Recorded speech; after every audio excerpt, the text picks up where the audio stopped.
So hello guys, welcome to government prep desk. आज की जो अपडेट हमारी होने वाली है सीबीआई की तरफ से, सेंट्रल ब्यूरो ऑफ इन्वेस्टिगेशन नहीं, सेंट्रल बैंक ऑफ इंडिया। अगर यहाँ पे कोई कैंडिडेट अपना बैंकिंग सेक्टर में करियर बनाना चाहता है तो ये वीडियो उसको लास्ट तक जरूर देखनी चाहिए।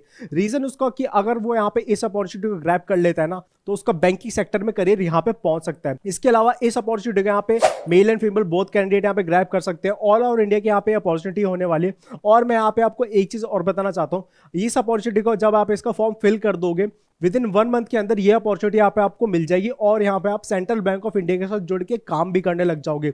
मतलब यहाँ पे इनका चुटकियों में सिलेक्शन प्रोसेस कंप्लीट होने वाला है, क्योंकि यहाँ पे बहुत ज्यादा अर्जेंट हायरिंग कर रहे हैं। इसके अलावा हायरिंग की बात करें तो यहाँ पे बल्क में हायरिंग हो रही है। यहाँ पे 3000 यहाँ पे इन टोटल वैकेंसीज निकाली गई है, जो कि बहुत ज्यादा बड़ा नंबर है और बहुत ज्यादा अच्छी बात है सभी कैंडिडेट्स के लिए। तो चलिए यहाँ पे इसको डिटेल में डिस्कस करते हैं, देखते हैं क्या यहाँ पे आपकी पोस्ट होने वाली है, क्या यहाँ पे आपका सिलेक्शन प्रोसेस रहने वाला है। इन सारी चीजों यहाँ पे डिटेल में डिस्कस करते हैं और आप कर दीजिए इस वीडियो को लाइक। और एक साथ आज की इस वीडियो को हम शुरू करते हैं। तो चलिए हमारे सीधा बोर्ड के ऊपर चलते हैं। जैसा आप देख सकते हैं ये अपॉर्चुनिटी जो निकल के आ रही है सेंट्रल बैंक ऑफ इंडिया की तरफ से आ रही है। इसके अलावा चलिए अब इस बैंक के बारे में थोड़ी सी चीजें जान लेते हैं हम। सीबीआई की फुल फॉर्म होती है सेंट्रल बैंक ऑफ इंडिया, जो कि इंडिया का एक लीडिंग पब्लिक सेक्टर बैंक है, मतलब पीएसयू है यहाँ पे। इसके अलावा बात करें तो यहाँ पे इसकी 4500 से ज्यादा प्लस ब्रांचेस है और यहाँ पे इसका जो टोटल बिजनेस है वो 6 लाख करोड़ का है। मतलब यहाँ पे बहुत ज्यादा बड़ा नंबर आपको देखने को मिलेगा। इसके अलावा यहाँ पे इनके जो कमिटेड वर्कर्स हैं वो 31,000 प्लस है और उनमें से अगर आप भी यहाँ पे एक होना चाहते हो तो आपको यहाँ पे इसको जरूर यहाँ पे ग्रैब करना चाहिए, ठीक है। चलिए अब यहाँ पे इसकी कुछ अपॉर्चुनिटी के बारे में ग्रैब कर लेते हैं। उसके पहले मैं आपको एक चीज और डिस्कस कर लेता हूँ, ठीक है। यहाँ पे आपका लिखा हुआ है एंगेजमेंट ऑफ अप्रेंटाइज, ठीक है। यहाँ पे आपकी एक अप्रेंटाइज होने वाली है। ये आपकी यहाँ पे फुल टाइम परमानेंट अपॉर्चुनिटी नहीं होने वाली है। बट एक चीज यहाँ पे आप ध्यान से सुनिए, अगर यहाँ पे आप बैंकिंग सेक्टर में अपना करियर बनाना चाह रहे हो, ठीक है, और सेंट्रल बैंक ऑफ इंडिया मतलब इंडिया के इतने बड़े बैंक के साथ आप जुड़ रहे हो, सोचिए जब आपका सेंट्रल बैंक ऑफ इंडिया का सर्टिफिकेट आपके रिज्यूमे में जुड़ेगा तो आपकी वैल्यू यहाँ पे कितनी जुड़ जाएगी।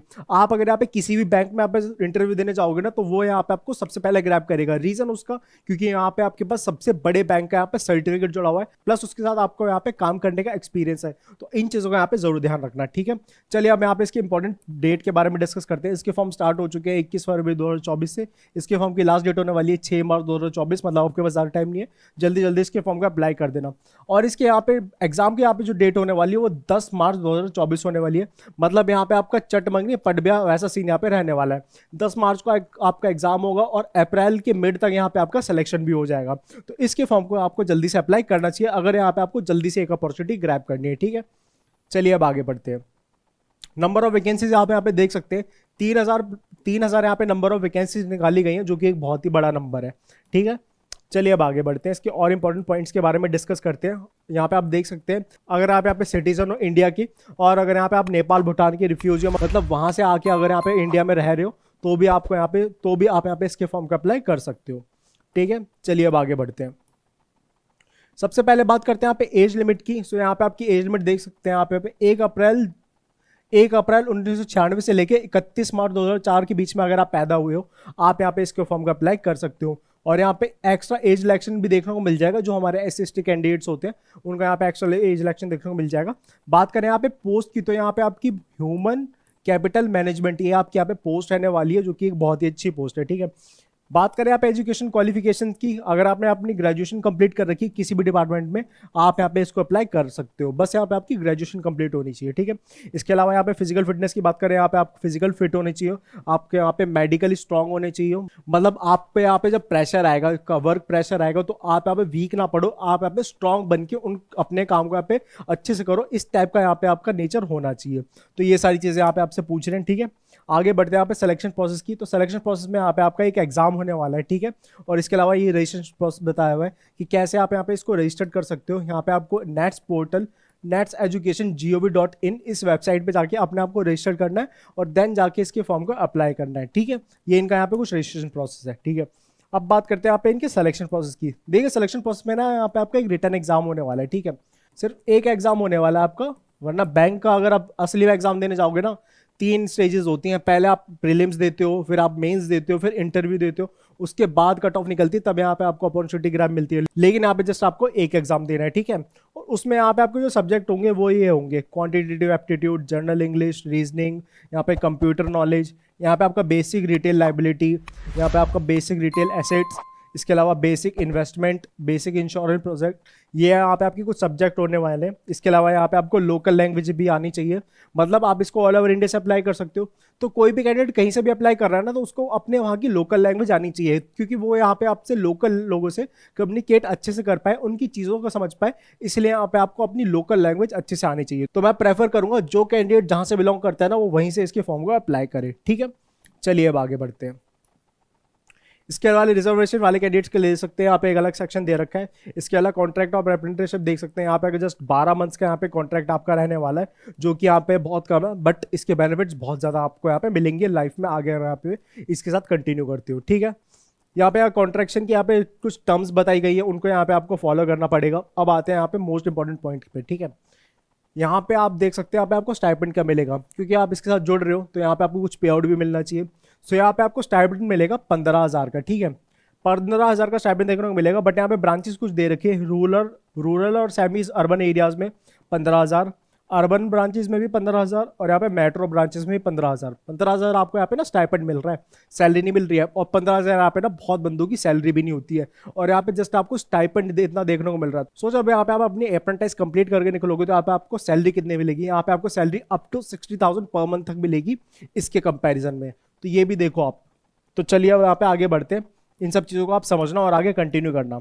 अब आगे बढ़ते हैं, यहाँ पे कुछ हॉलीडेज के बारे में आप इन्होंने चीज़ें बताई हुई हैं कि आप ओनली 1 कैजुअल लीव ले सकते हो मंथ में। इसके अलावा यहाँ पे आप इसके अलावा आप 4 से ज़्यादा छुट्टियाँ नहीं ले सकते हो, मतलब एक साथ आप 4 छुट्टियाँ ले सकते हो, उससे ज़्यादा आप नहीं ले सकते हो। वो सारी चीज़ें यहाँ पे इन्होंने डिस्कस कर रखी है, ठीक है। चलिए अब आगे बढ़ते हैं, बाकी की इंपॉर्टेंट पॉइंट्स के बारे में डिस्कस करते हैं, ठीक है। ये एज लिमिट बताई गई है, जो SC/ST कैटेगरी वाले के लिए बता रहा था, 5 साल तक का एज रिलैक्सेशन देखने को मिलेगा, और जो अदर कैंडिडेट्स हैं उनको और ज़्यादा भी यहाँ पे देखने को मिल जाएगा, ठीक है। चलिए अब बात करते हैं यहाँ पे आपको फीस क्या पे करनी पड़ेगी, क्योंकि बैंकिंग सेक्टर का मामला है, तो यहाँ पे आपको कुछ फीस पे करनी पड़ेगी। यहाँ पे जो हमारे PWD वाले कैंडिडेट्स हैं उनको 400 रुपये फीस प्लस यहाँ पे GST पे करनी पड़ेगी। जो हमारे SC/ST और वुमेन कैंडिडेट्स हैं उनको 600 रुपये प्लस यहाँ पे GST पे करनी पड़ेगी, और जो हमारे अदर कैंडिडेट्स हैं उनको 800 रुपये प्लस यहाँ पे GST पे करनी पड़ेगी। और यहाँ पे आपका कोई बैंक का भी फॉर्म भरते हो ना, तो वहाँ पे आपकी मिनिमम फीस होती है 850 रुपीज़, और यहाँ पे SC/ST वालों के लिए यहाँ पे 175 फीस होती है, ठीक है। तो सेम एज इट इज़ यहाँ पे भी एक टाइप की यहाँ पे फीस रखी गई है, ठीक है। अब इसको फीस को समझ के कोई फ्रॉड मत समझ लेना, बैंकिंग सेक्टर है और प्रॉपर यहाँ पे गवर्नमेंट का सेक्टर है, सो वहाँ पे इतनी फीस होती है, जनरल ज़्यादा नहीं है ये। चलिए अब बात कर लेते हैं आप इसकी फॉर्म कैसे अप्लाई कर सकते हो। आपको मैंने जैसे पहले भी बताया, इस पोर्टल पे जाके आपको रजिस्टर करना है। जैसे आप इस लिंक पे क्लिक करोगे ना, आप नेक्स्ट पोर्टल पे पहुंच जाओगे, वहां पे जाके अपने आप को रजिस्टर कर सकते हो, ठीक है। इसके अलावा जो भी कैंडिडेट अपने फॉर्म को अच्छे से अप्लाई कर पाएंगे ना, उनको यहाँ पे एक मेल रिसीव होगा, और वो यहाँ पे इस एड्रेस से रिसीव हो सकता है, ठीक है। इस मेल आईडी को ध्यान से देख लेना, और लिंक मैंने डिस्क्रिप्शन में दे रखा है, आप वहाँ पे जब नोटिफिकेशन ओपन करोगे सारी चीज़ें देखने को आपको मिल जाएंगी। तो इस नोटिफिकेशन को देखना, मतलब इस मेल आईडी को देखना, इस मेल आईडी से आपको यहाँ पे एक नोटिफिकेशन रिसीव होगा, वो अगर आपको रिसीव होता है दैट मीन्स आपको यहाँ पे सक्सेसफुली फॉर्म फिल हो चुका है, ठीक है। चलिए अब आगे बढ़ते हैं। इसके अलावा यहाँ पे इन्होंने ये बताया हुआ है, जब आप यहाँ पे एग्जाम दे दोगे तो क्या क्या टर्म्स एंड कंडीशन है, आपको क्या क्या चीज़ें लेके जानी है, क्या चीज़ें नहीं लेके जानी है। और यहाँ पे आप जब यहाँ पे अपना एग्जाम अच्छे से क्लियर कर लोगे तो यहाँ पे आपका इंटरव्यू होने वाला है, ठीक है। इंटरव्यू में ज़्यादा आपसे डिफिकल्ट चीज़ें नहीं पूछी जाएंगी, कोई यहाँ पे आपका UPSC का यहाँ पे इंटरव्यू नहीं होने वाला है। यहाँ पे आपको जो इंटरव्यू होने वाला है वो आपका रिगार्डिंग इसके होने वाला है कि आपका कम्युनिकेशन कैसा है, आप किस तरीके से बात करते हैं, आपको अगर यहाँ पे कोई प्रॉब्लम होते हैं तो यहाँ पे आप उसको कैसे सॉल्व करते हैं, आपसे ये सारी चीज़ें पूछी जाएंगी। तो जस्ट कॉन्फिडेंस रखना, जो चीज़ें आपने पढ़ी हैं, जो चीज़ें आपने सीखी हैं, उन चीज़ों के क्वेश्चन होते हैं, तो उनको आप यहाँ पे अच्छे से आंसर कर पाओ, बस इस चीज़ का कॉन्फिडेंस रखना, ठीक है। चलिए अब आगे बढ़ते हैं। वैसे तो मैं आपके साथ सारे इंपॉर्टेंट पॉइंट डिस्कस कर चुका हूँ, बट देख लेते हैं। हाँ, ये हमारा एक लोकेशन का पॉइंट रहने वाला है, जैसे कि जो भी कैंडिडेट यहाँ पे किसी भी लोकेशन से बिलोंग करता है, आप यहाँ पे इसको अप्लाई कर सकते हो। तो यहाँ पे आपकी जितने भी लोकेशन है आप उनको यहाँ पे अच्छे से चेक कर सकते हो।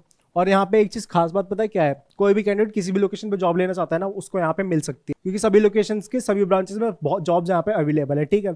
सो कोई भी कैंडिडेट यहाँ पे सेंट्रल बैंक ऑफ इंडिया के नियरेस्ट ब्रांच के पास रहता है, वो अपनी जॉब को वहाँ पे मांग सकता है, ठीक है। बाकी यहाँ ब्रांचेस को आप यहाँ पे चेक कर सकते हो। इसके अलावा आई होप मैं आपके साथ सारे पॉइंट डिस्कस कर चुका हूँ। फिर भी अगर आपको कोई डाउट हो, कोई एरिया, मुझे कमेंट करके जरूर बताना, मैं आपके साथ डाउट्स यहाँ पे रिजॉल्व करूँगा। और अगर आपको यहाँ पे इसके फॉर्म फिल करने में कोई प्रॉब्लम हो ना, तो भी मुझे कमेंट करके बताना, मैं आपके लिए डिटेल वीडियो लेके आऊँगा। लेकिन मुझे जल्दी से जल्दी बता देना, क्योंकि इसके फॉर्म यहाँ पे जल्दी फिनिश हो जाएंगे अप्लाई होना, तो मुझे प्लीज़ यहाँ पे जल्दी कमेंट करके बताना। इसके अलावा गाइज मैं आपसे मिलूंगा नेक्स्ट वीडियो में नेक्स्ट सरकारी जॉब अपडेट। तब तक के लिए goodbye and take care.